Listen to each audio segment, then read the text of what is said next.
No paper has had as much of an impact on the broader abortion debate than Judith Jarvis Thomson's In Defense of Abortion. It's in that paper that she presents her famous violinist thought experiment. A woman is kidnapped by the Society of Music Lovers and connected by some medical device to a famous violinist who will die of a disease unless she remains hooked up for the next 9 months. Thomson invites us to agree that the woman has the right to disconnect from the violinist, and therefore, she also has the right to unplug from the fetus during pregnancy, even if the fetus is a person.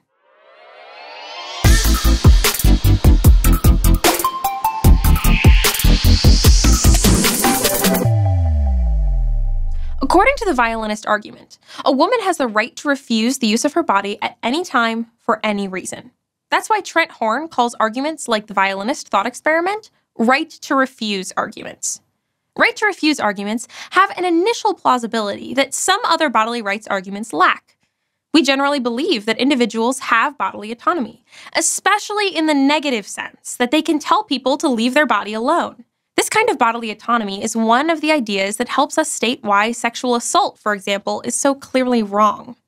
Pro-life people shouldn't try to address the violinist by denying the existence of bodily autonomy.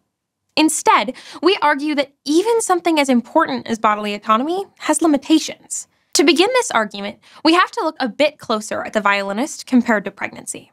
Thomson doesn't tell us, but there's actually a third option for the woman in the violinist scenario, besides unplugging or staying connected. She can kill the violinist. If he's dead, after all, he has no need of her organs and she can leave the hospital. Thomson suppresses this choice because direct killing, not unplugging, is the choice which most accurately matches up to abortion. There's no way to just unplug from the fetus to stop being pregnant. Abortion always involves lethal violence targeted at the unborn human. I don't want to think about what happens in abortion procedures, but in this case, the details matter. In the earliest stages of pregnancy, the woman ingests a drug to separate the embryo from the placenta, which is how he gets his oxygen. After he suffocates, she takes a second pill to cause cramping in the uterus to expel the now dead embryo. Once the embryo is too big for the woman to safely have a chemical abortion, the abortion practitioner uses suction or forceps to dismember the fetus.